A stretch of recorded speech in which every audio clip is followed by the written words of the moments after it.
Isuk-isuk harita teh manuk ricit di sarada bari miciskeun jangjangna. Lembur Jatisari nu aya di wewengkon Sumedang pangeusina geus pada harudang tina sarena. Masing-masing pada tatan-tatan geus ngalaksanakeun pancena sewang-sewangan. Di salah sahiji imah panggung nu kawilang resik bersih katingali aya lalaki ngora nu make baju kampret bodas jeung pangsi bodas. Muntreng ngobrol jeung pamajikanana nu kawilang awewe ngora tur mibanda rupa nu geulis. Jadi Kang Wikarta teh rek ngiring ngaluhan pangangkirti Arminta pupuh lembur teh Kang? Bener Ningsih.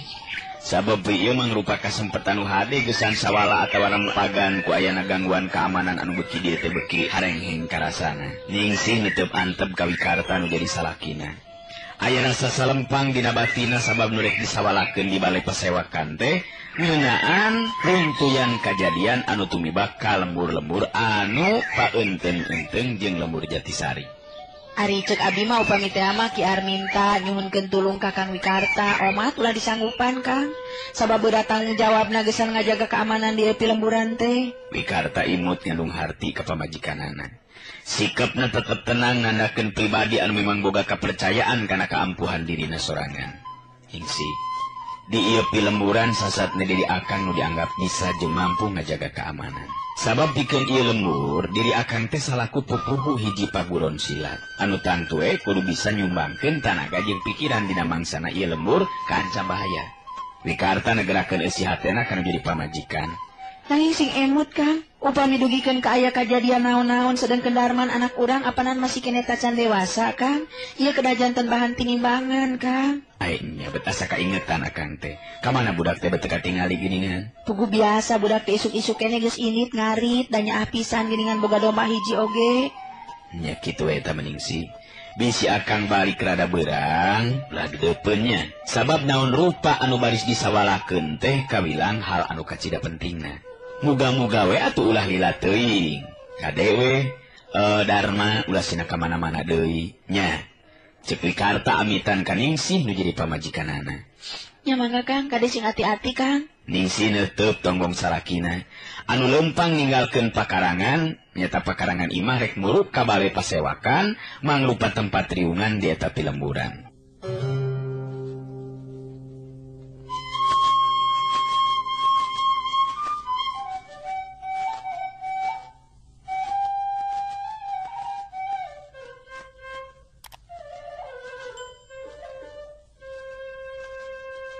Waktu tepi ka balai pasewakan, kadatangan Wikarta dibagiakeun ku sakabeh nu aya di dinya. Puguh geus pada ngarti yen Wikarta teh mangrupa inohong sok sanajan masih keneh ngwara umurna, mangrupa guru silat utama di eta pilemburan di paguron Culabadak. Kawilang hiji-hijina paguron silat nu aya di eta pilemburan. Ki Arminta salaku pupuhu pilemburan harita ngabagiakeun Wikarta, tutas aya dina eta riungan. Sanggeusna silih bagiakeun sakua mistina, Ki Arminta harita ngamimitian muka babaran lisan. Ka para dulur pangisi lembur, utama nama ka saderek Wikarta, ngaturkeun nuhun kana kasumpinganana dina waktu ayeuna urang liung pulung, memang aya nu rek disawalakeun. Anu memang tumali jeung keamanan di lembur urang. Aya rasa kahanjakalan pikeun urang sarerea. Sabab teu sakabeh para nonoman katarik hatena geus saneuleman ilmu bela diri di paguron Culabadak anu disesepuhan ku saderek Wikarta. Cacak lamun urang pangpang nama para nonoman mekalan diri ku ilmu bela diri mah tangtu lembur urang teh bakal geug pageuh tina ancaman para karaman. Rag Ki Arminta eureun heula nyaritana, nyelang muterkeun paneuteupeuna ka sakur nu aya di eta riungan. Ai Wikarta diukna dihapit ku dua jajaka anu memang mangrupa dua murid pinilih anu salila ieu geus cukup lila neuleman olah kasantikaan di paguron Culabadak.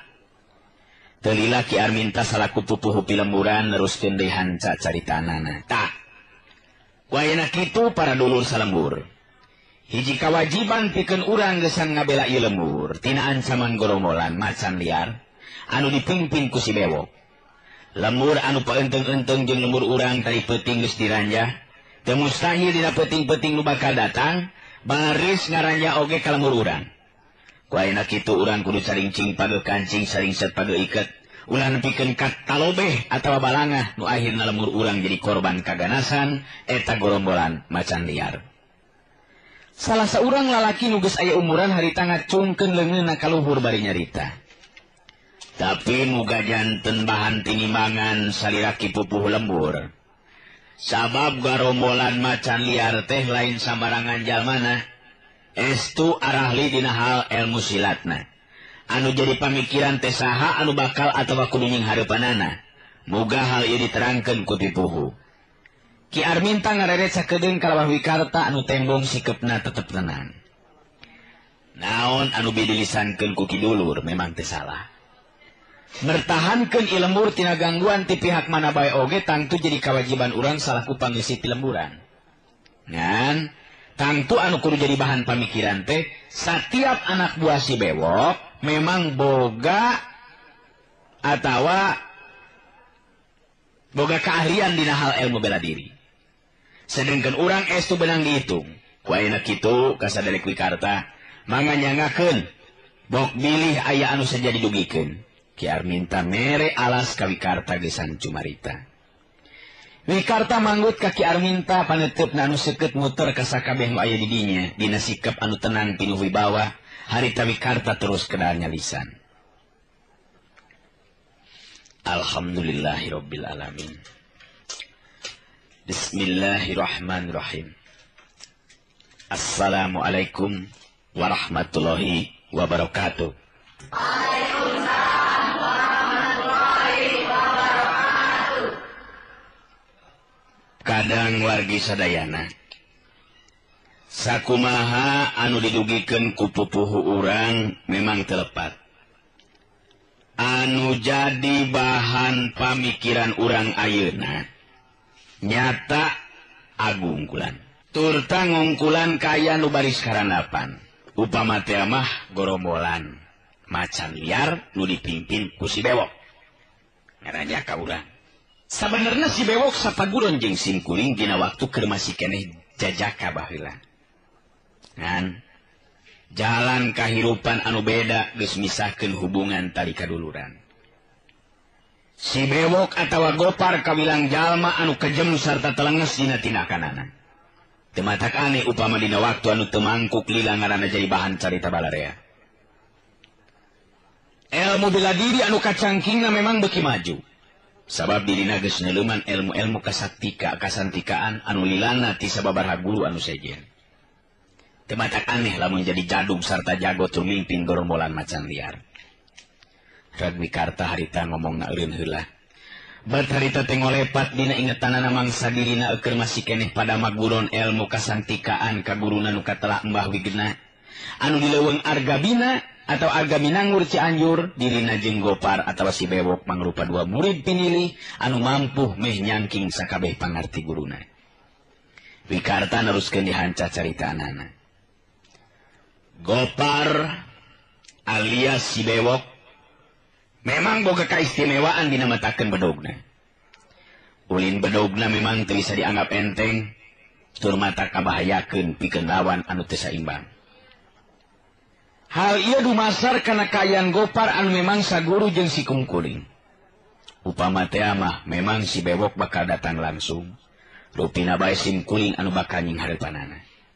Wikarta mereka tenangan hate kasakur nu aya di dinya dina harti dirina nyanggupan gesan adu hareupan jeung si bewok salaku jadugna gorombolan macan liar. Salah saurang lalaki anu saumur milik dina kaayaan mah jeung Wikarta ngacungkeun leungeun bari terus nyarita. Punten dia sadari Wikarta. Keun ku si bewok lantaran aya nu bakal nying hareupanana ngan kumaha ngeunaan anak-anak buahna. Sabab di pihak urang anu ngarti kana ilmu bela diri teu beunang diitung atau beunang diitung moal leuwih ti 10 urang. Kitu kita can asak pangartina. Sedangkan anak buah si bewok aya kana welasna ieu nu masih keneh bingung keur kuring. Wikarta neuteub antep kana bieu nyarita. Teu lila terus kedah di lisan. Kasaurang atawa caritaan kidulur ka harti ku simkuring. Lebah dieu memang kalemahan urang.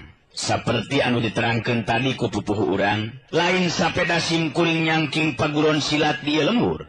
Ngan upama teh mah jumlah anu neuleuman ilmu kasantikaan teh jumlahna loba, tangtu urang waringgang. Tapi sanajan bari jeung kitu urang petakeun tanaga nu aya. Wikarta ngareret kana dua murid pilihan anu diuk pang dihapit ku guruna atawa ku dirina. Marlan katut subari mangrupa murid simkuring anu memang geus lumayan asak pangartina.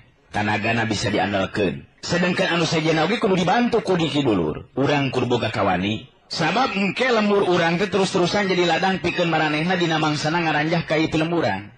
Loba di keterangan nu sajana ti Wikarta. Khususna ngeunaan sikep jeung kawani pangisi pilemburan ku ayana tinakan gorombolan macan liar anu diluluguan ku Kibewok geus beuki narek kabejana loba pilemburan anu geus diranjah tur teu kaitung anu geus jadi korban. Waktu diungan bubar Ki Arminta salaku pupuh pilemburan ngahajat sacarita paduduaan. Kade sing waspada jeung Wikarta. Sabab terus terang, aki geus menang beja datangna eta Karaman. Dina mangsana wanci penting aki taya deui anu dipercaya kajabat Jang Wikarta anu baris mampu ngungkulan ieu kayaan. Katingalina teh tadi geus pada kahudang kawani jeung sumangetna. Muga-muga bae dina waktuna bener-bener bisa diandalkeun. Memang sakedahna kitu Ki. Sabab lamun ngan ukur ngandalkeun ka abdi jelas Karaman nu datang teh moal saimbang.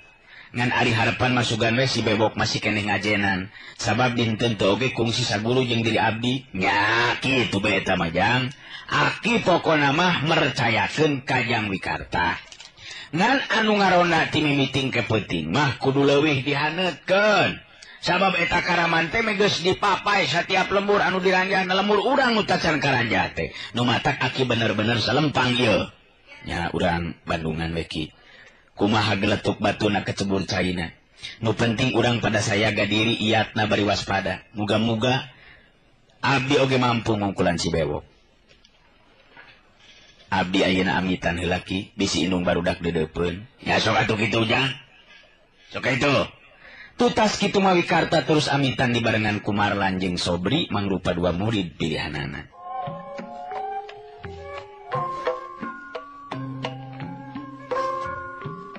Nya suatu kaitu geus eta mah Jang. Tutas kitu mah Wikarta terus amitan dibarengan ku Marlan jeung Sobri mangrupa dua murid pilihanana. Di lebah pengkolan memeh papisa Wikarta amanat ka dua muridna, kade Marlan ugi Sobri. Lamun teh mah nya urang kudu nying hareupan kayan tarung patutunggalan jeung pihak Karaman. Modal utama teh nyatana katenangan. Sabab ku jalan tenang pikiran naon anu dipiboga ku urang nyata emo bela diri bisa digunakeun sakumaha mistina. Angakang diestokeun pisan ku abdi. Temal Marlan jeung Sobri meh bareng. Atuh geus kitu mah terus papisahan nguru ka imahna masing-masing. Datang ka imah Wikarta langsung diajakan ngobrol ku Ningsih anu jadi pamajikanana. Kumaha Kang? Hasil tina riungan teh? Ari cek abdi mah urang mah ulah pipilueun kana urusan nu aya patarina jeung ributan Kang. Ningsih bangun salempangin pisan sigana teh. Kituna teh sanggeus mairan sai kasalakina duaan diuk dina amparan samak nu handapna di amparan lampit da pugu imah panggung. Wikarta narik napas panjang ngareret ka pamajikanana terus neuteup kaburuan imah bangun anu keur nyawang ka tempat anggang. Teulina Wikarta nyarita deui siga ditujukeun ka dirina sorangan. Memang teu gampang bisa adu hareupan jeung Gopar. Sokomo ayeuna jadi jadugna Karaman. Ngadengi Wikarta nyebutkeun ngaran Gopar Ningsih katingali meuli kerum di barung jeung hate anu keketegan.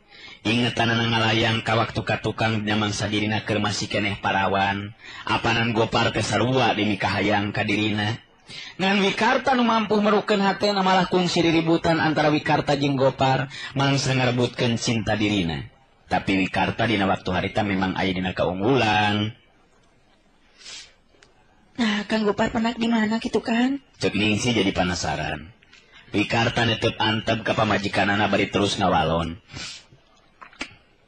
Ningsih, Gopar teh si Bewok teh anu ayeuna mimpin atawa sasatna jadi jadugna gorombolan atawa Karaman macan liar. Anu dina waktu-waktu ieu terus ngarampok, tur ngaranjah ka tiap-tiap lemburan. Malah dina peting tadi mah anu diranjah ti lembur anu paenteng-enteng jeung urang nyata nu deukeut pisan ka lembur urang. Beuki ngageter hate Ningsih kaentipan kula sasieun. Breh teh kacipta deui dedegan Gopar dina mangsa kerja jaka. Memang mibana pangawakan anu jangkung gede simbar dada.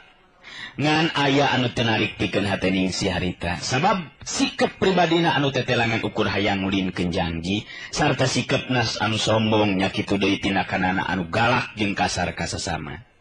Oh, kutan teh kitu Kang Gopar teh Kang. Atuh kumaha lamun nya nepikeun ka ngaranjah ka lembur urang Kang. Nya eta mah kapaksa Akang kudu nying hareupan Ningsih. Sabab terus terang Akang teu bisa cicingeun kitu bae ningali ieu lembur diranjah ku para karaman sangeunana. Tapi nanti leuwih hade lamun urang tinggalkeun ieu lembur teh Kang, urang ngungsi neangan lembur anu jauh tina cangkremanana eta karaman. Ningsih. Akang hiji lalaki sok komo di ieu lembur apanan sasatna mah Akang teh pupuh hiji paguron. Kumaha kasebutna meureunna lamun Akang jejerih ku pati, niuni hayam kabiri leutik burih nandar jangjang, kumeok memeh dipacok. Teu bisa Ningsih. Akang kudu pelapati ka ieu lembur. Anu geus ngadagingan sarta nu ayeuna jadi lembur matuh Banjar Karang Pamidangan. Wikarta harita negerakeun sikap jeung pamadeganana. Tapi Kang Wikarta, ingetkeun kulawarga urang Kang. Darman masih kene leutik, abdi teu miharep pamaya kajadian anu teu dipiharep tumibaka diri Kang Wikarta. Abdi rek nyin saha Kang? Ningsih sorangan ngageleter nanakeun hate anu bener-bener teu panuju kana sikap jeung pamadegan salakina. Ari geus, kapan urang teh geus sidi? Geus natrat, geus nyata, yen di ieu tempat teh jadi pupuhu, jadi kokolot, sok sanajan urang umur can tati kolot. Ningsih, Akang memang sadar kana eta kaayaan. Ngan urang oge kudu mikirkeun pangisi filemburan. Cing, lolobana mah kapan jalma-jalma biasa, anungan ukur bisa ngulangkeun pacul jeung koret. Sedengkeun dina waktuna kudu ngulangkeun bedog jeung gelut. Akang teu mikeun lamun ieu pangisi filemburan jadi korban anu sawenang-wenang ti pihak gerombolan macan liar. Tapi Kang Wikarta, apanan Kang Gopar? Akang ngarti Ningsih. Gopar memang cek Akang oge lain lawan anu enteng nu atah-atah upamana nepikeun ka ijin wewesen. Ngan Akang rek ngusahakeun ku cara ngajak damai lamun bisa. Ngan lamun teu bisa mah nya tangtu we geus aya di jalan kajaba ti kudu ku cara hiji lalaki, pugu Akang oge geus apal kana adat Gopar anu memang sigana bae mustahil upama diajak damai. Sabab komo ina jadi jadugna karaman kapan? Katingali Ningsih rambisak panonna aya perasaan sedih anu mangaruhan kana hatena. Bet kacipta upama salakina meunang musibah eleh mangsana ijin wewesen jeung si bewok. Abdi teu miharep Akang cilaka. Jadi leuwih hade urang tinggalkeun ieu lembur Kang. Gopar kawilang kejem jeung telenges heuras adatna. Rek nyin saha abdi lamun Kang Wikarta nepikeun kakeun aku cilaka. Wikarta ngarenghap narik napas panjang. Anu memang pikeun manehna oge surti ka sedih pamajikan teu dumasar tina rasa kasalempanganana. Malah sok sanajan Wikarta sorangan memang sabil. Da bisa jeung teu ngimbangan atawa ngungkulan ka bisa si bewok atawa Gopar anu beuki dieu beuki terus maju elmuna. Tapi Wikarta gambaran hiji lalaki anu dina nyarita sok sagolek pangkek sasangkred bagel. Taya basa pikeun dirina kudu lunca-linci luncat mulang udar tina tali gadan. Lisan anu dikedalkeun geus hamo dibalikeun deui.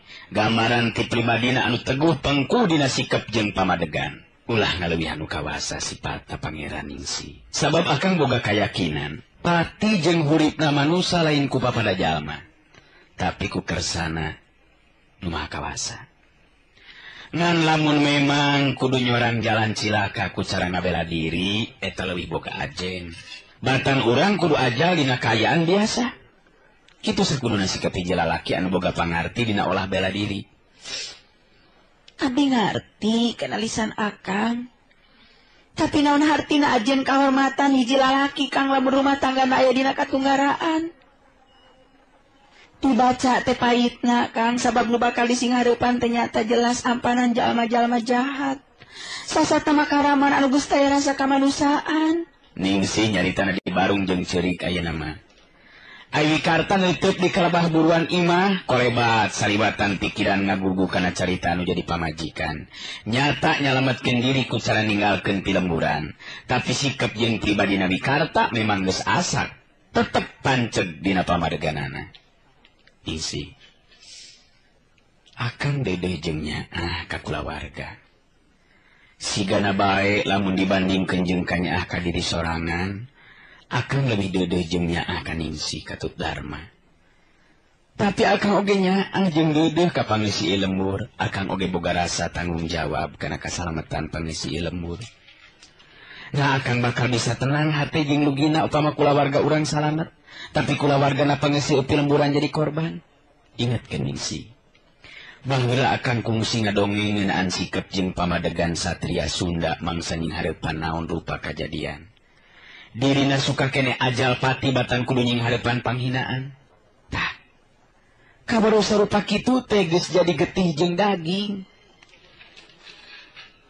Sabab mang tahun-tahun akan guguru ka Mbah Wigena di leuweung Arga Binangun. Wikarta panjang lebar cumaritana.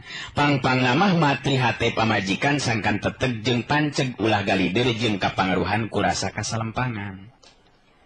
Ningsih ngluktung ku sumungah ruk kacipta ku manehna upama teh masalahkina meunang musibah nepikeun ka hanteuna upamana. Beuteung kabayang kumaha ngagedekeun anu jadi anakna nu ayeuna kakara umur 10 tahun. Sasatna budak anu meujeuhna kudu diperhatikeun kudu jadi indung jeung bapana. Wikarta ngarenghap tadi narik napas panjang katingali jalan dapur anu ngelutra kudang horeng Darma geuningan anakna nu kakara balik ngarit. Darman budak anu memang kawilang wakal kana gawe beda jeung budak-budak sejena anu sapantar jeung Darma lolobana makapangan ukur resep ulin wungkul, tapi Wikarta beda deui dina ngatikna budak teh bener-bener sina asak jadi hiji lalaki anu sabenerna.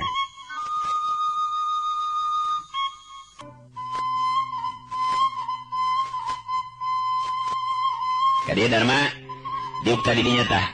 Emak jeung bapa ayeuna keur ngobrol anu perlu oge dikanyahokeun ku hideep.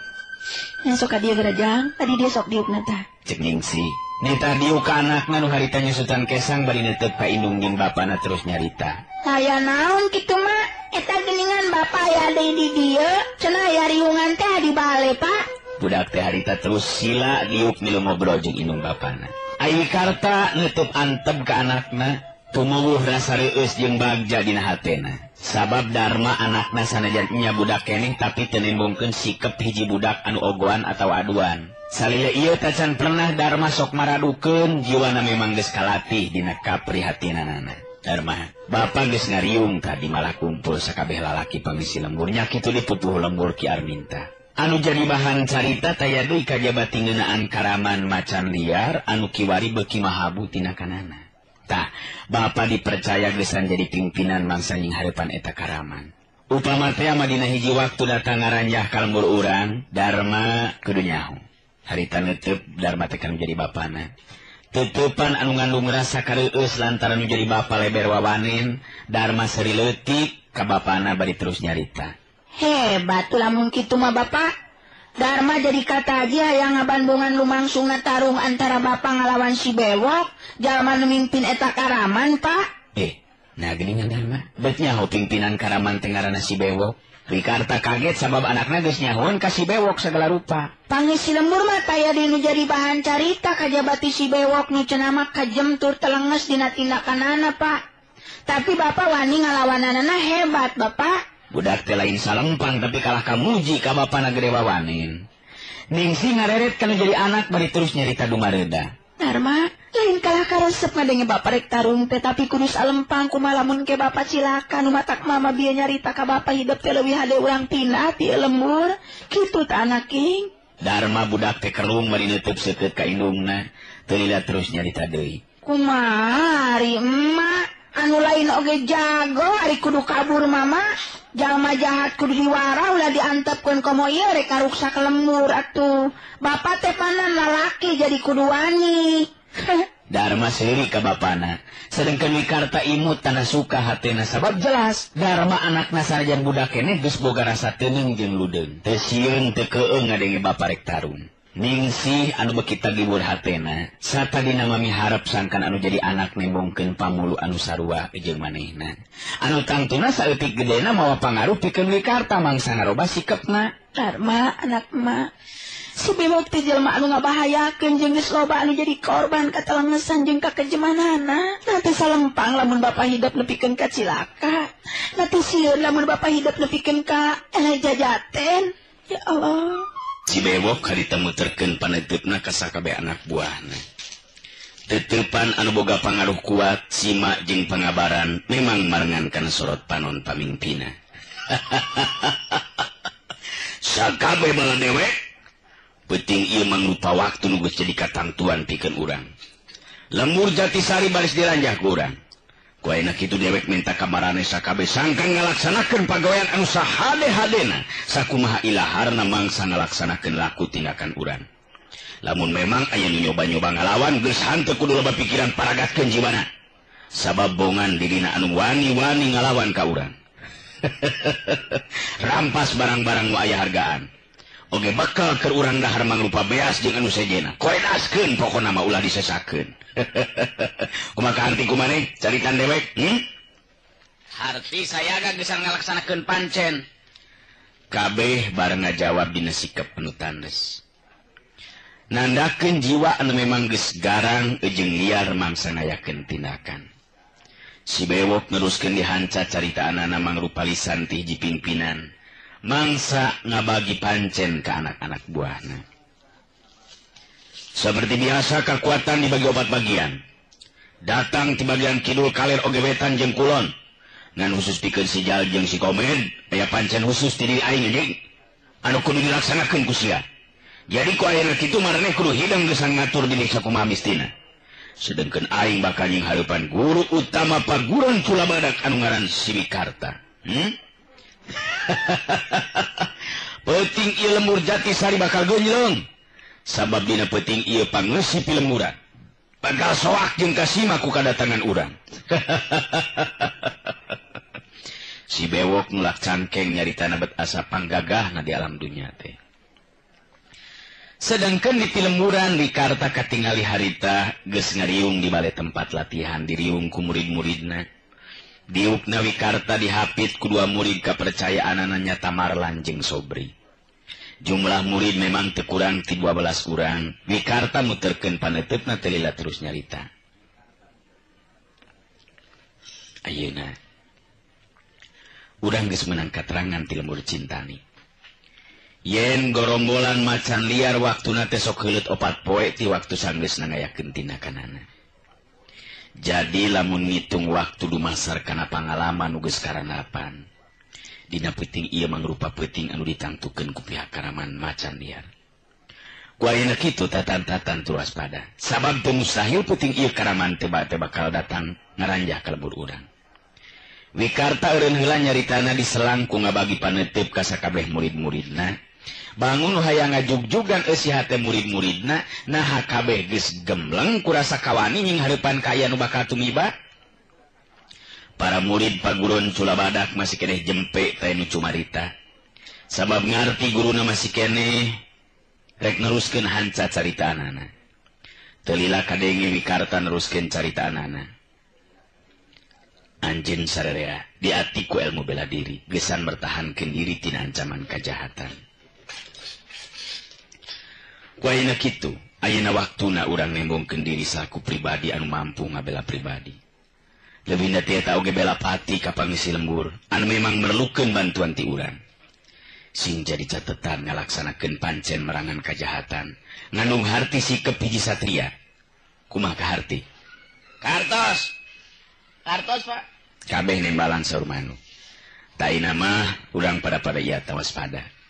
Lantaran jumlah urangan 15 urang, ku ayeuna kitu urang atur gesan ngabagi diri bari sakalian dibantu ku lalaki pangisi lembur memang boga kawani. Ngan ulah gagabah dina ngayakeun tindakan. Tetep kudu hati-hati tur tarapti sarta gunakeun akal jeung pikiran sahade-hadena. Ulah ngan ukur dumasar kana ilmu bela diri wungkul. Sabab keampuhan jurus jeung tata gerak dina ilmu silat taya hartina upama teu dibarengan ku jalan akal jeung pikiran gesan metakeun tarekah anu sejena sangkan urang mampu aya dina kaunggulan. Kumaha? Sayaga kabehanana. Sayaga pisan diri guru. Hancurkeun para karaman. Murid-murid Wikarta pada ngacungkeun leungeun ka tuhu ka luhur. Nandakeun hate anu geus gembleng ku wawanen. Wikarta saterusna mangabagi diri ngatur murid-muridna anu kudu ngajaga jeung nying hareupan kakuatan anu bakal datang. Sikep jeung caritaan Wikarta memang ngandung wibawa pikeun murid-muridna anu akhirna pada leungit karisi ilang karempan kahudang rasa sumanget jeung kawani. Urang caturkeun ayeuna Ningsih anu aya di jero imahna harita teu bisa sare sigana teh sakapeung ngareret ka Darma anakna nu geus sare tibra. Deui teuing Darma anak emak. Lamun teh amannya penting ieu di lembur urang aya kaributan. Tur bapa hidup tarung patutunggalan jeung si Bewok. Mah bener-bener salempang Darma. Sabab beda ieu hate bet sebelakan bae siga kila-kila bakal ayana bahaya nu tumiba ka bapa hidup. Kang Wikarta padahal naon untungna pikeun urang ngabela jalma nulian bari urang neangan picilakaan. Gusti Pangeran nu kawasa. Muga salaki abdi ditangtayungan ku kasalametan lepas tina bahaya pati anu ngancam kana jiwana. Darma anak emak. Bapa hidup sing salamet kasih. Sing salamet. Ningsih neuteub ka anakna. Bari jeung di barung rumah Cipanon, hate teh bisa tenang malah make jeung sesebelakan segala rupa. Pugu geus dieunteupan ku rasa salempang ti kamari ieu keneh. Kacipta ku Ningsih upama parang Wikarta salakina adu hareupan jeung Gopar alias si Bewok. Tangtu mangrupa tarung anu nangtukeun geusan balitungan hutang heubeul. Hutang kanya di hate Gopar lantaran dina waktu ka tukang kungsi meunang wiwirang jadi pacundang tur lumangsung di hareupeunana awewe nu dipikabogoh ku dirina.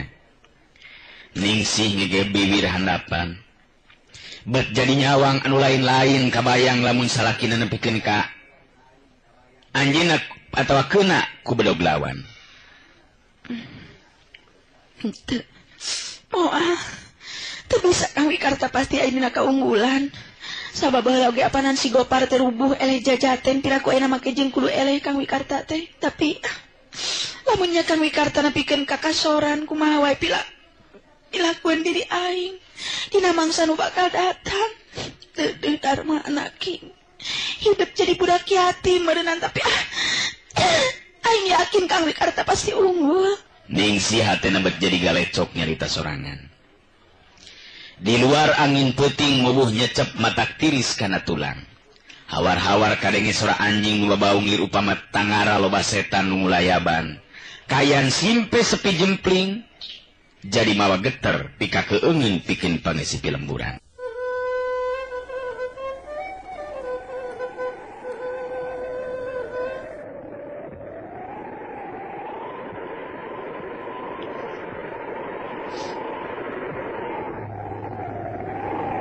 Curingkang, celeng kolebat celeng curingkang.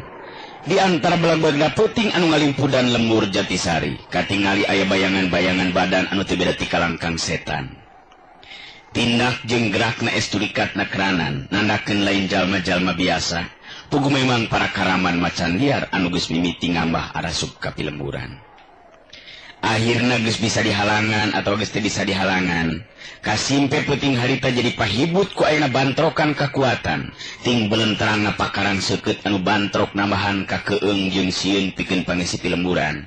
Sokomo tutas dituturkeun ku sora anu ngageronahan kanyari alatan beunang ku pakarang lawan.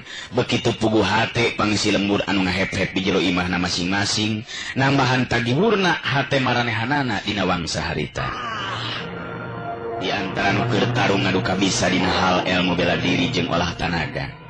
Katingali di tempat anu rada anggang dina lahan anu cukup lega dua jirim adu hareupan. Dua anana pada pancuh kuku dina tangtunganana si Bewok neuteub anteb ka Wikarta. Nulak cangkeng bari ngusapan janggotna. Sikepna jelas bangun nguntu pisan ka Wikarta. Paneuteub Wikarta sikeut ka hareup. Dirina geus sayaga sapinuhna geusan adu hareupan jeung si Bewok nu kungsi saguru jeung manehna. Telila kadenge si Bewok cumarita sorana anu handaruan mubuh matak sentar hate anu borangan. Wikarta! Tersangka siapa tiri akhirna urang bisa tepung ngawung, Ngan jelas dewek geus lain si Gopar deui anu baheula kungsi babarengan jeung sia. tapi ayeuna maneh keur adu hareupan jeung si bewok jaduna gerombolan macan liar. Kumaha saya gagesan ajal di langeun dewek di Garta. Bewok kuring memang geus maca ti anggalna yen anu datang teh nyata andika pisan. Ngan ku teu sangkana teh tindak laku anjeun bet jadi lulugu para karaman. Sikap Wikarta mah tetep tenang tapi pinuh kawaspadaan. Wikarta, teu kudu ngarasa kaget sia. Sabab pikeun diri aing teu hayang jadi jelema bener ngarti? Aji teh sia. Nu penting dina wanci penting ieu diri aing baris mayar hutang ka nyeri lantaran kungsi wiwirang jadi pacundang. Ngan penting ieu mangrupa penting panungtungan pikeun maneh Wikarta. Sikap si bewok memang sombong pisan. Bangun anu geus yakin dirina baris mampu ngalajiwa Wikarta nu jadi lawana. Ari Wikarta maju salengkah ka hareup sukuna geus tatan-tatan gesan ngawangun kuda-kuda jang pasangan. Wikarta, aing geus moal eleh ku sia dina mangsa ayeuna. Kabeh. Ngomong gelap. Teu kudu bacarita ieu mah. Kira pesat eta bedog tina warangkana. Gila pesat ngan kade awaskeun masing iatna lamun bedog si bewok geus kaluar tina tempatna cadu make kudu asup deui lamun tacan nguyup getih lawana. Nu mata penting ieu pamungkas keur hirup maneh Wikarta. Wikarta nenangkeun getaran amarah jero dadana. Sawab dirina oge sadar sikap jeung caritaan si bewok ngahajasangkan budal amarahna. Bewok pikeun si Wikarta moal kudu serab atawa seber jeung jejerih ku pati mangsa adu hareupan jeung anjeun jadug rampog anu ngan ukur nebarkeun mamala ka sasama. Urang tantukeun penting ieu. Kuring atawa anjeun anu bakal ngalaman hirupan untungan. Tantu maneh goblok nu bakal kasan jiwa Wikarta. Ulah disarwakeun kayan si bewok jeung keur baheula. Eueuh hartina aing ngalalana namahan ilmu ti 4 guru. Lamun ayeuna kudu eleh jajaten ku harkat seperti sia Wikarta. Maju sesetan. Maju. Ngaheab panasa teh Wikarta serepet kulilap bedogna dipesat tina warangkana. Serog maju terus ngawangun kuda-kuda nu kukuh pancu bedog dina leungeun katuhun ngilang hareupeun dada. Leungeun kenca setengah nyiku. Wikarta sadar kana kaayaan lawan langsung ngagunakeun jurus badak panulak. Si bewok harita meletetkeun panon semunu ngahampas. Leungeun katuh mesat bedog rubakna bari ngawangun kuda-kuda anu seseg jeung wawag luyu jeung kaayaan tantungan badana.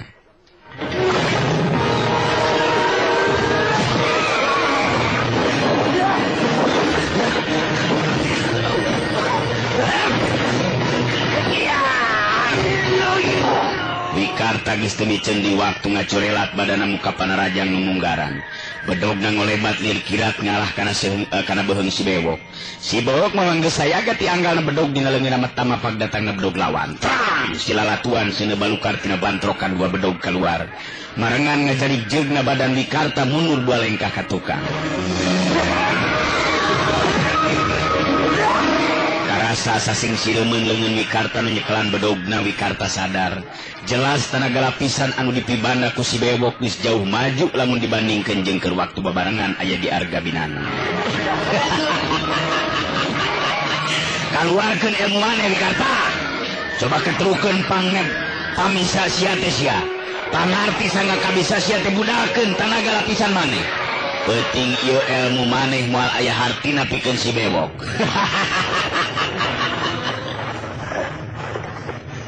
Montong loba carita. Lihat! Wikarta geus molebat di maju narajang bedog dina leungeun leuwih cepet batan tadi ngarah kana beuheung dada jeung beuteung lawan. Ari si bewok nimbangan panarajang lawan tang kadenge sababaraha kali pakaran bantrok. Wikarta narik bedogna sabab rumasa katitik kakuatan tenaga lapisanana. Ari harita bareng jeung bedog anu ditarik ku Wikarta. Si bewok ningali aya lolongkrang kosong geusan letakeun tajongan kana ieu burung lawan. Cebrod keuna pisan. Bangkieun Wikarta harita ngabangkieu mundur ka tukang. Serog ngatur di tantungan badana. Karasa tulang igana linu urut benang panajong lawan. Ai Wikarta harita jadi leuwih iatna waspada sabab tetela anu jadi lawan bener-bener geus beda jauh mun dibandingkeun jeung baheula. Jurus anu digunakeun ku Wikarta memang geus kabaca ti anggalna da punggung si saguru saelmu. Tapi sabalikna Wikarta jadi kapalingan ku tata gerak lawan anu tetela geus mibanda jurus anu kacida hebatna.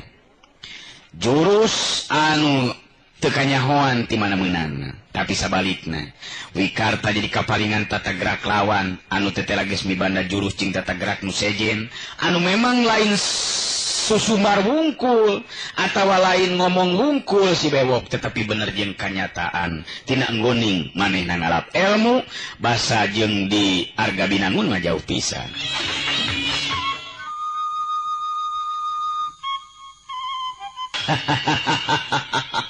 Kakara iga nu beunang Wikarta sakeudingna mah bohong maneh nu ngagelenceng tadah ieu ayeuna panrajang aing ieu.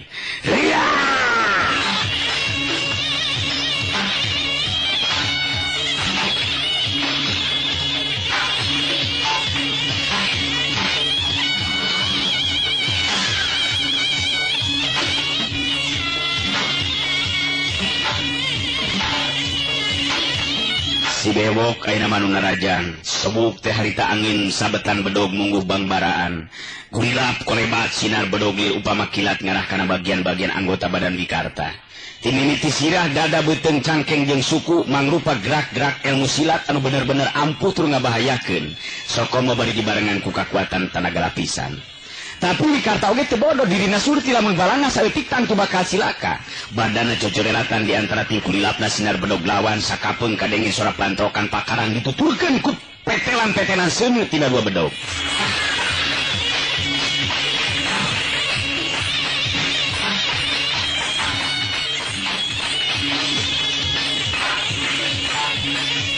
Pikeun kasakitu kalina Wikarta kapaksa ngajaul mundur.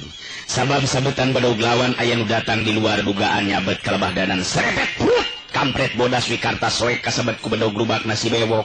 Untung kaburu ngajaulkeun awakna lamun telat saeutik tangtu dadana nu bakal ngewag beulah ku kaseuketan pakarang lawan.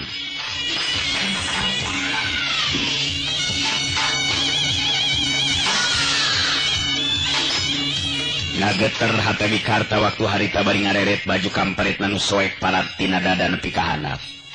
Nya antetela si bewok lain lawanna tah atah ieu. Meh we bidi aing jadi korban sabetan pakarang lawan. Bener-bener geus jauh maju elmuna si bewok. Na mampu kira-kirana diri aing mingharepan kakuatan malah kakuatan tenaga lapisan anu dipibandana jelas lebih kuat batan tenaga lapisan aing. Nya antesan ka si bewok. Wikarta ngupat jero hatena sabab jelas karasa ina mah kahebatan si bewok mangsa ngadu kakuatan. Kumaha Wikarta? Ai Wikarta. Bisa sia teh? Ha? Bisa. Bisanya. Kumaha kahebatan ulin bedog aing, ha? Eta kakara bagian kahiji dina ilmu dasar pangrejahna tah. 10 jurus ampuh pikeun ngarecah badan jalma. Ayeuna awas jurus kadua ieu.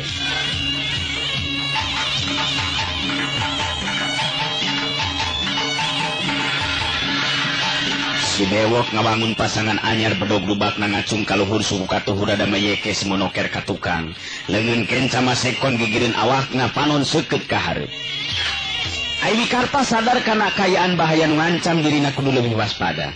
Sabab tetela si bewok geus ngawasa ilmu dasa pangrejah 10 jurus ilmu ulin bedog anu tangtu leuwih hebat batan ulin bedog si bewok baheula. Wikarta sayaga diri dina jurus badak panumbal awakna rada ngarempod ka handap bedog malang luhureun sirah sedengkeun leungeun kenca nempel dina leungeun katuhu sorot panon anteb ka hareup.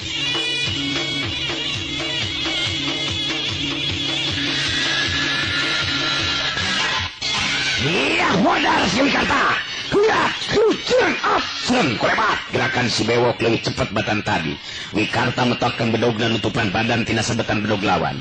Tapi memeh nepi panarajang kana sasaran ngadadak si bewok ngarubah tata gerakna awak jadi gogorentelan teu beda tiba.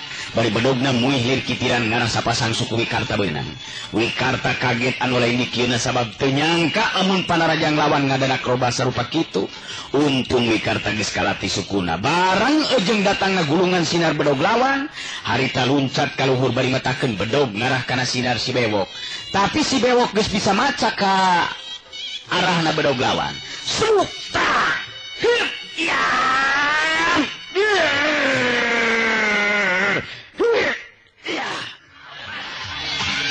Wikarta usaha satekah polah ngabendung panarajang lawan.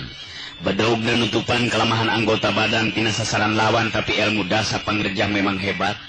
Di luar kemampuan Wikarta pikeun nakisna bedog si bewok keuna pisan nyebet beuteung Wikarta anu harita ngarempodkeun awakna ka tukang.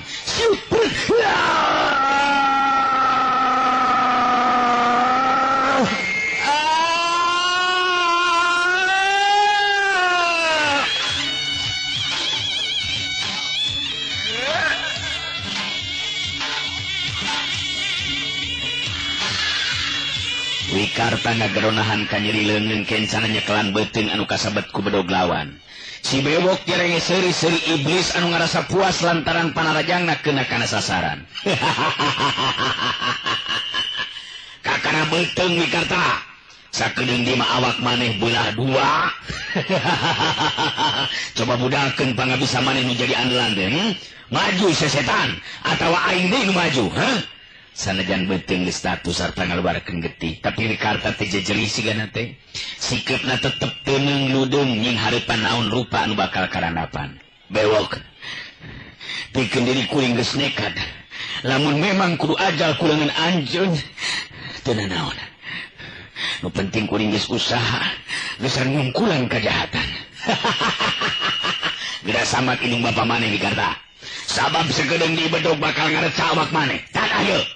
Lihat,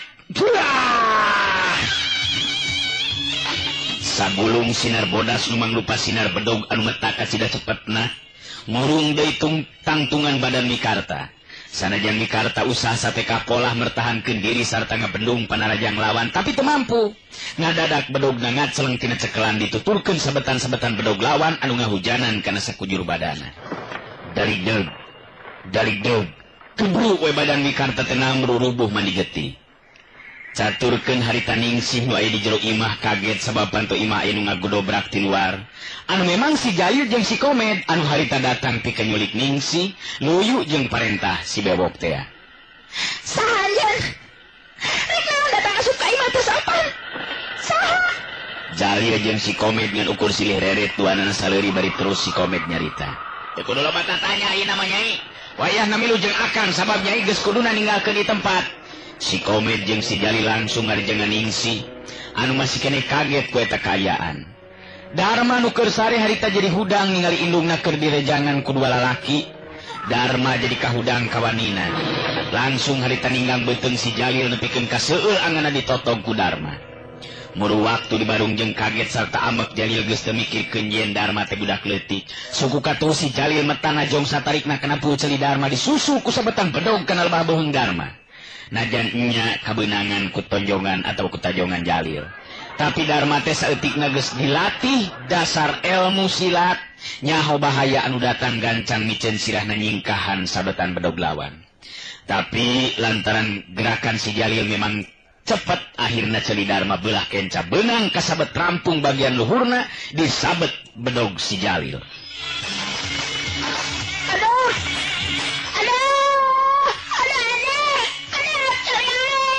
Bangkil Darma ngabangkil mundur ka tukang awakna. Leungeunna nungkup ceuli kenca nu karasa peurih jeung nyeri sarta getihna. Blak nang karak panon jadi ranyai kararoneng, pugu ditajong satarikna lebah puceuli untung teu marios oge sirahna. Gep. Harita ningsih harita direjengan deui ku duaan. Setan! Jahat! Kecil! Lepaskan naon ieu teh. Di kakayana ai lepaskan kurang ajar. Lepaskan. Ningsih barontak hayang ngalepaskeun diri, tapi si Jalil jeung si Komed memang bedas tanagana. Akhirna bari jeung jejeritan harita ningsih teu bisa walakaya dibawa keluar. Memeh Darma kapaehan masih keneh ngadenge sora jeritan anu jadi indungna. Saperti kaayaan Wikarta mangsa ngaraksakeun ka nyeri dina sakujur badana anu geus mani getih masih keneh bisa ngadenge sora pamajikan anu jejeritan beuki lila beuki ngajauhan.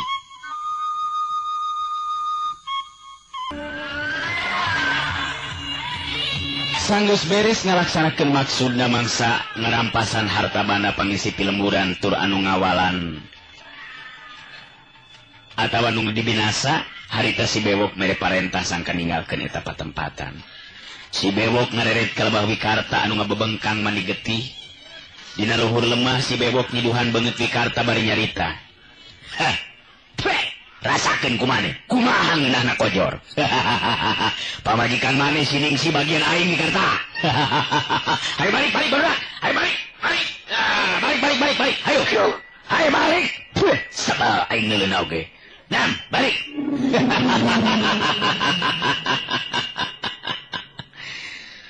Geus kitu mah si bewok jeung anak buahna ninggalkeun eta pilemburan. Kaayaan anu pahibut kuno tarung patutunggalan teh ayeuna mah jadi ganti ku sora nu ceurik. Awewe jeung lalaki kolot atawa budak anu ditinggalkeun ku korban peuting harita membarci mata. Lir upama anu kiamat lembur Jatisari dina peuting harita. Marlan anu harita geureuneuk beungeut jeung awakna katingali harita keur ngagugulung guruna Wikarta nu kaayaanna membuh matakna langsa. Dharma budak anu teu boga dosa jadi rawing ceulina harita ceurik digigiri nu jadi bapana dina sesa kakuatanana. Wikarta masih keneh bisa ngusapan sirah anakna terus ngareret ka Marlan bari nyarita pegat-pegat.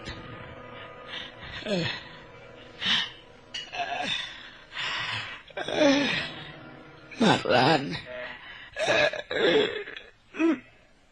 miape,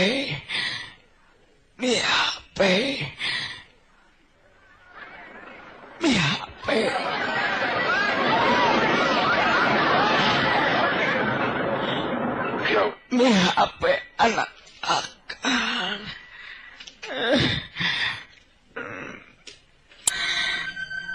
Miape, Dharma.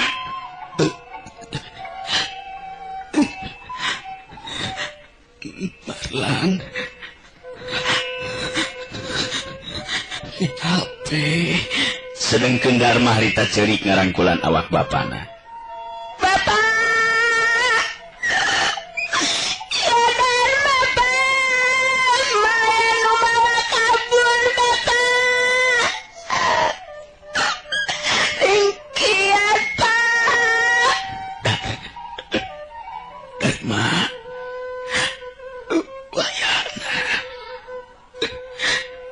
Bapak tekuat kade miape Marlan.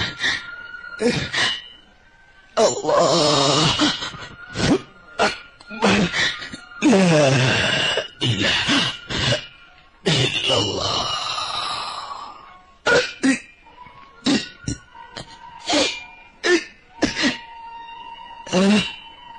Wikarta antuk nangalepaskeun nyawa dina rangkulan Marlan nu jadi muridna.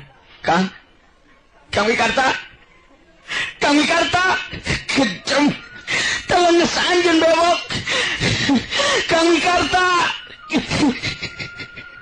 Marlan pika cerik sumegruk kanyerian. Geus poho di kalalakianan geus pugu Dharma mah harita ngarangkulan awak bapana nu mandi getih pikawatireun. Waktu panon poe meletek ti belah wetan dituturkeun ku wanci handet moyan. Dharma milu ngariung bari ningali layon bapana nu geus dirurub ku samping kebak. Malah Ki Arminta salaku pupuh pilemburan teu wudu sarua ngecelakeun Cimata. Sabab Wikarta geus ajal salaku jalma anu geus bela pati ka pilemburan.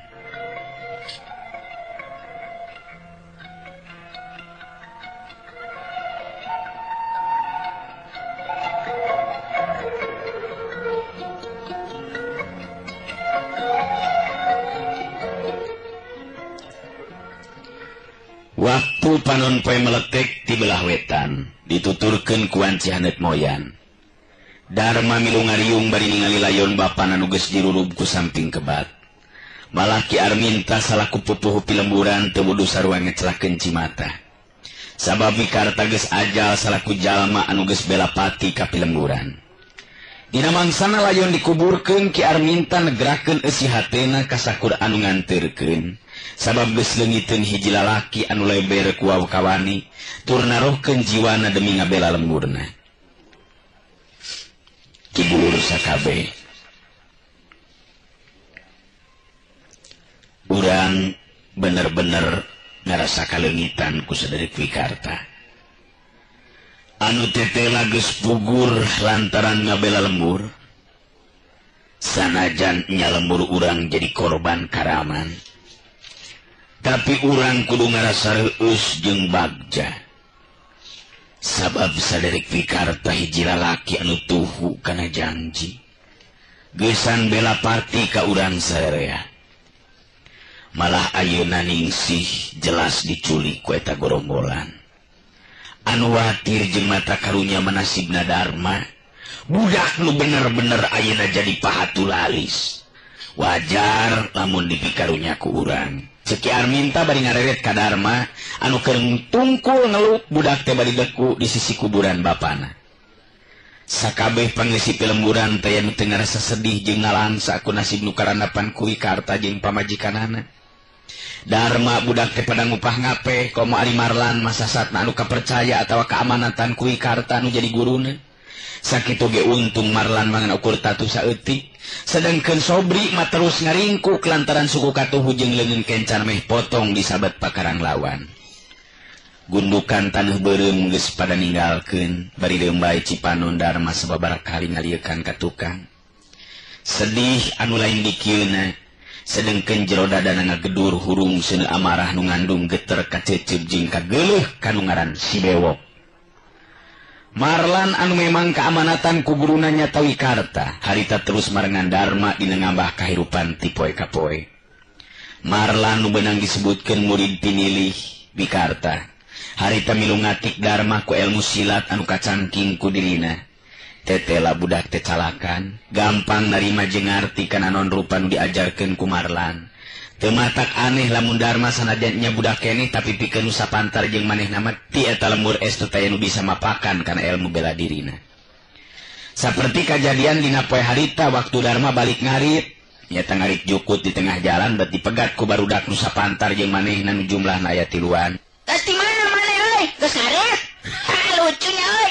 Aya jelema rawing ceulina euy, edan euy. Hebat euy. Ceulina rawing sia tah mah dicirian euy. Cek salah saurang budak anu 3-an teh jelas ngahina ka Darma nyebutkeun si rawing. Bener euy. Padahal jeung rawing kitu mah ceulina mending kene rampung we sakalian we ceuriannya euy. Alus. Cek nu saurang ge sarua dimilu ngahina ka Darma. Ai Darma harita nyimpen tolombong nu dieusi jukut panonna neuteub seukeut ka 3 budak nu sapantar jeung manehna. Angeunna karasa seueul kaprihatinan dina hirupna ngajadikeun Darma jadi gampang ambek. Hei, Rawing. Tenang ini kalau kanyun. Tolombong butut. Ulin jeung aing atanya. Darma memang keheul ka bina-bina.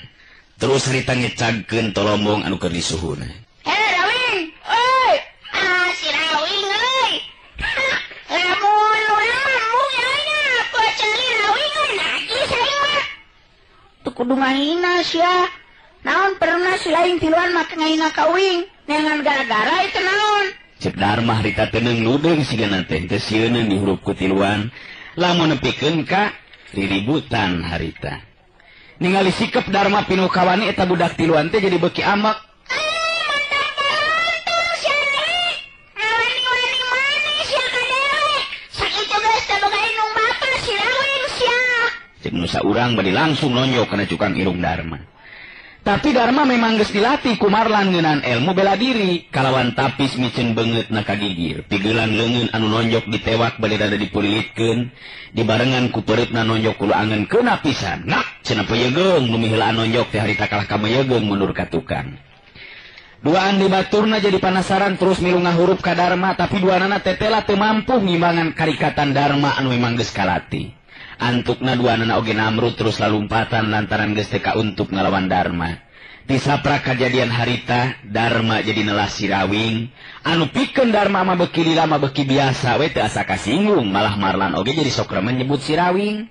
Darma sorangan jadi asa sugemah hatena sabab eta landian teh bet asa deukeut kana pribadina anu memang rumasa ceulina nu sabeulah Marawing.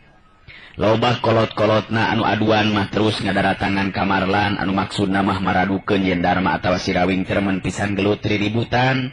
malah barudak anu sapantar dia tala murget geus taya anu bisa ngalawan ka si Rawing anu teh tela bisa ulin ilmu silat saperti waktu harita Marlan ngajakan ngobrol ka Darma alias si Rawing teh. Rawing sabenerna mak mang teh geus mineng teuing kadatangan ku kolot-kolot anu barudakna kungsi ribut jeung Rawing. Jadi beuki dieu teh bet asa beuki era. Alus nama ulah lawanan Rawing. Cek Marlan ngak mangkeun ka si Rawing teh sabab memang umurna beuki nambahan ngan duka ting kumaha Marlan jadi hoream rek kulawargaan teh. Kanyaahna ditamplokeun ka si Rawing sangkan jadi jalma anu bisa males pati jiwa bapana Wikarta anu memang guruna. Si Rawing neuteup ka Marlan anu salela ieu geus dianggap kaganti kolotna oge nu sakaligus oge guruna. Rawing kudu cicing wae lamun dihina ku budak nu sejen. Pang-pang nama lamun geus nyabit-nyabit ngeunaan emak jeung bapa, Rawing masuk ambak mang. Cek si Rawing ngegerakeun isi hatena. Memang teu ngabibisani mang oge. Nganu matak ayeuna diajakan ngobrol ku mang teh aya bahan picaritaeun ka Rawing teh. Anu tumali jeung amanat bapa, anu tumali jeung amanat bapa. Nyata amanat bapa Rawing baheula. Nah naon kitu mang? Salah teu bejakeun ka Rawing. Kieu. Bapa hidup geus amanat ka mang, sangkan ngajaga jeung api ngajaring hidup. Malah siga nu geus terus rasa memeh kajadian Rajapati teh. Kungsi nyarita ka mang. Pikeun ngasakeun pangarti leuwih hade cenah datangan we Mbah Wigena anu aya di Arga Binangun anu kawengku ku daerah Cianjur. Ku cara kitu tangtu bakal leuwih asak ilmu anu kacangking. Kitu diantara eta amanat Rawing, cek Marlan kakara harita nyarita. Si Rawing neuteup ka Marlan anu memang karasa kanyaah jeung pangjejeuna, dirina geus dianggap seolah-olah anak ku Marlan. Jadi maksud mang teh urang kudu nempungan Mbah Wigena mang. Nah tu urang jugjug we tepungan mang, sabab terus terang karep dina hate moal we panasaran lamun uing can bisa malas pati ka si bewok jeung anak-anak buahna mang. Paneuteub si Rawing semuhurung lantaran kahudang di amarahna. Nu matak mang teh boga pikiran hayang nyobaan nepungan Rawing. Sugan we masih keneh aya di kieuna sabab mang moal kagok hayang ngajadikeun Rawing. Jadi hiji jago anu bener-bener mampu numpes segala rupa kejahatan. Sabab ku ancurna kulawarga urang lantaran pokana jalma-jalma nu jahat. Bener mang. Lamun uing geus jadi jago, jalma-jalma nu jahat teh moal diantepkeun mang ku uing mah. Sabab lamun diantepkeun nya bakal tetep jadi gangguan pikeun rahayat leutik anu teu bisa nanaon mang. Jiwa satria si Rawing teh teh geus ngawujud. Hiji kabagjaan jeung jadi leueus pikeun Marlan dina waktu harita. Atuh puguh we si Rawing teh da ari rupa mah memang kasep geus bisa kasawan ku Marlan oge. Upama dina waktuna si Rawing tumuwuh jadi jajaka anu manjing dewasa tang tumibana rupa nu kasep. Ngan hanjakalna teh eta beureunan ceulikna sabelah Rawing. Mang panuju Rawing. Sabab hidup sanajan nyata can dewasa tapi geus mibanda jiwa satria. Sikep lalaki sajati memang kudu kitu. Ngan pikeun ngawujudkeun eta cita-cita tangtu we teu cukup ngan ukurku kahayang bungkul, tapi kudu dibarengan jeung kadaekna. Jadi kumaha ayeuna maksud Mang Marlan? Cingan uing bade nyaho mang? Si Rawing harita minta katerangan nu jelas pikeun dirina nangtukeun sikep. Nu mata maksud mang teh kieu Rawing. Sabab di dieu mah bet jadi kalah kaloba pi omongeun lantaran loba kolot-kolot anu aduan nu sok padahal mah anakna nu salah. Tetapi nyalahkeun teh ka urang. Sedengkeun urang jalma malarat Rawing. Jadi asa teu ngeunah lamun kudu paloba-loba carita. Tah ku ayeuna kitu maksud mang marek ngajak Rawing ulin ka Arga Binangun. Kumaha kira-kirana daek? Ih, ari uing mah nya daek pisan mang. Sabab uing mah hayang.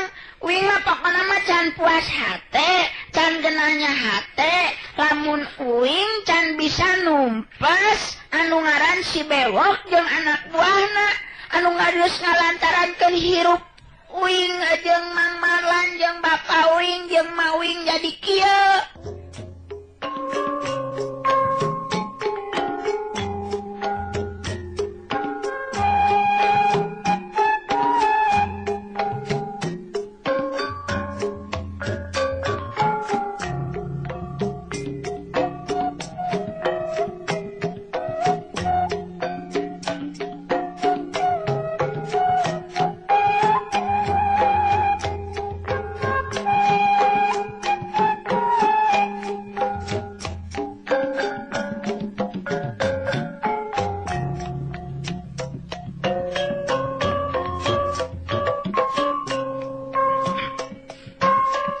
kira-kira ngalempang narawing? Sabab pikeun nuju ka Arga Binangun teh memang jauh jeung tempatna kawirang deukeut ka Pileweungan. Si Rawing katingali paromanana Hegar Marahmai malah terus seuri ka Marlan bari terus nyarita deui. Sanggup mang lah. Pancek mang oge lamun aya kahayang kudu aya kadaek. Di mana aya kadaek, tangtu kudu sadia tanaga jeung pikiran. Ulangan ukur ngararancang kahayang wungkul. Si Rawing bet kawas kolot nyaritana teh. Satya pepeling anu sok diamanatkeun ku Marlan teh telah kacatet jeung jadi patolan pik atau patokan pikeun si Rawing dina hidupna. Teu matak aneh lamun Marlan boga sawangan yen isuk pageto si Rawing bakal tumubuh jadi jago anu dibarengan ku kaluhuran budina. Asal ulah salah anu ngaping jeung ngatikna. Ya syukur we atuh lamun kitu mah. Sabab keur emang mah tacan lugina nyahate jeung moal waleh panasaran lamun teh mah acan bisa males pati balitungan jeung jadug karaman macan liar. Nyatan si bewok teh kitu tarawing. Sarua we sanajan wing kitu pisan mah. Leuwih hade aja ti ayeuna lamun si Rawing teh bisa males pati. Nya atuh kumaha lamun isukan subuh urang nyobaan miang. Neangan laratan ngeunaan Mbah Wigenna guru Bapa Hidep. Sabab ku cara kitu urang bakal narima langsung pangabisa guru pupuh mangrupa sumber pancerna ilmu urang. Berenang bakal leuwih asak ajen pangarti nu kacangking ku urang pang-pang nama mang hayang ngajejeuhkeun hidep Rawing. Rada ngageleter sora Marlan waktu harita sabab kahudang diingetanana kana kajadian anu lumangsung turut tumiba ka eta pilemuran. Si Rawing oge sarua ingeteunana kaduh kahudang deui kana kajadian anu tumiba ka indung jeung bapana. Kang Marlan, iraha turang miang ka Arga Binangun teh mah. Rawing memang geus teu betah ya di lembur teh. Sabab lolobana mah tatangga teh bangun nu ngewa mah.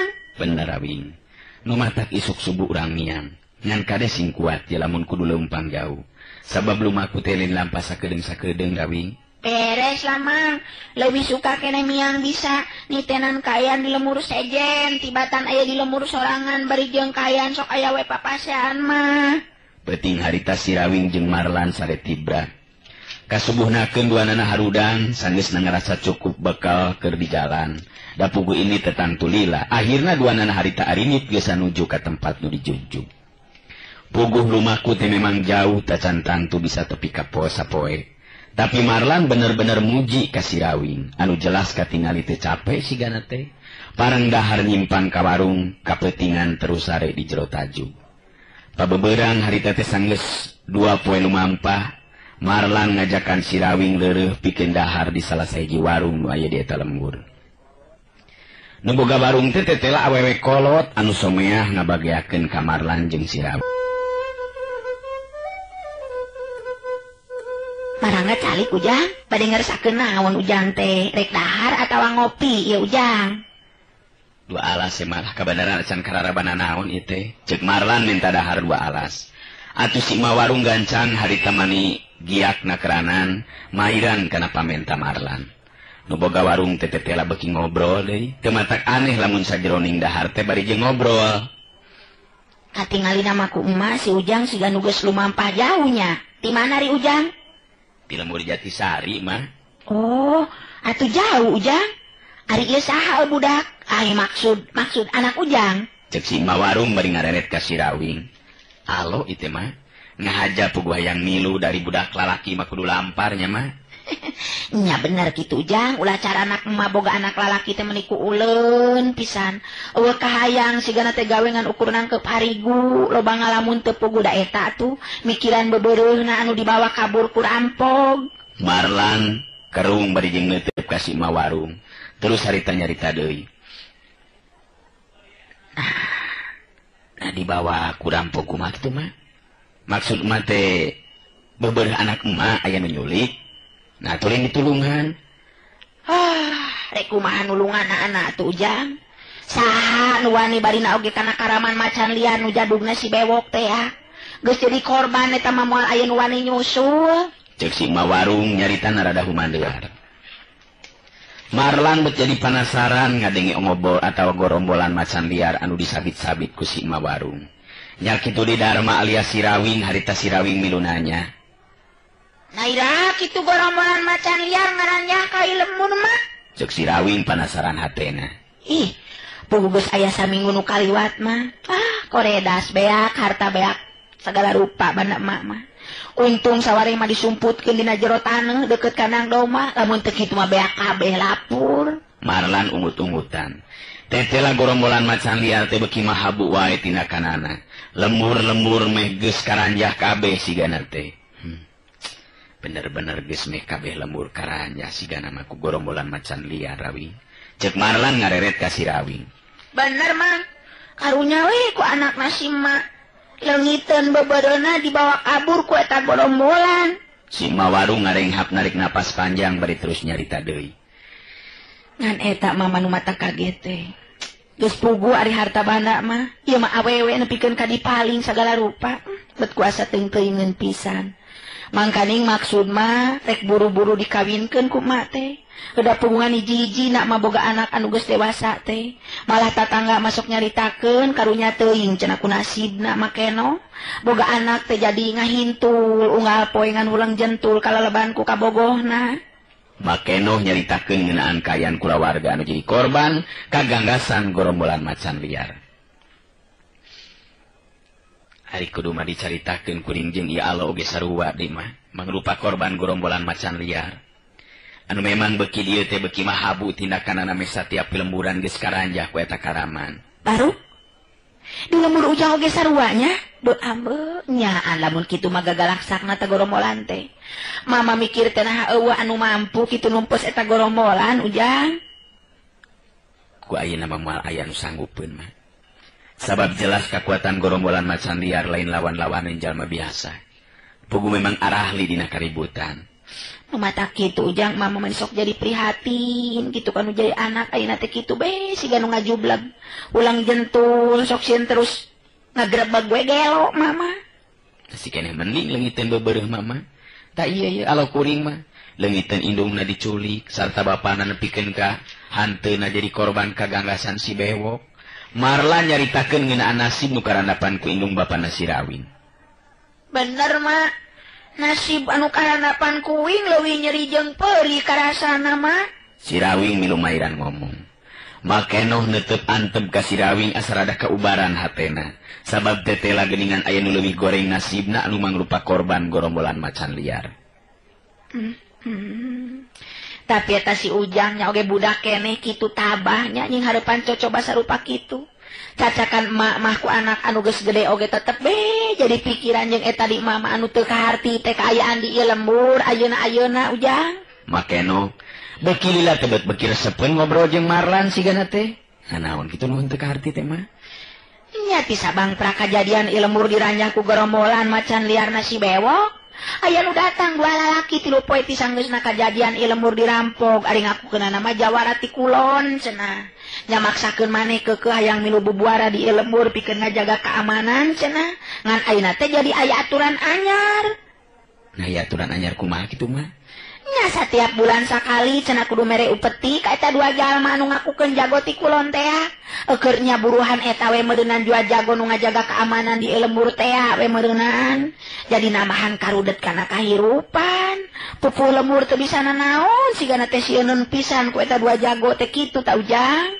Marlan jeung si Rawing sini teuteuk. Bet panasaran hate Marlannya kitu di si Rawing ku ayeuna eta beja. Atuh Marlan terus haritana nya deui. Saha cenah eta dua jago ti kulon teh mah? Bet arane teh make jeung nantukeun aturan ku sorangan.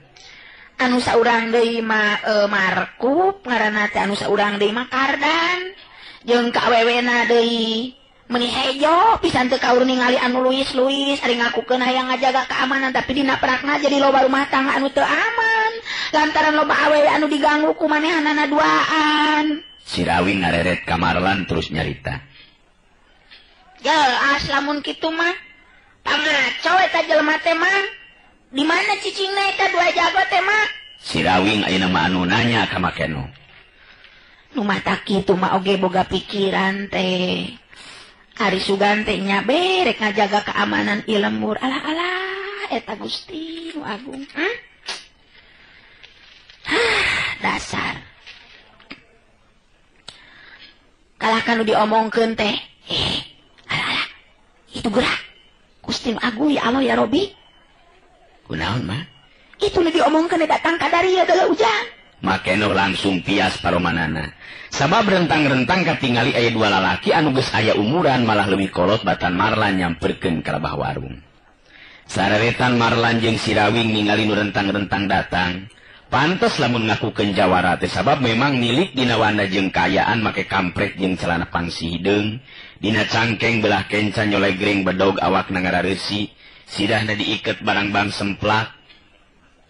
Rupa atawa keritan beungeut oge memang pasamono galak. Kumisna karandel pantes lamun disebut jago teh.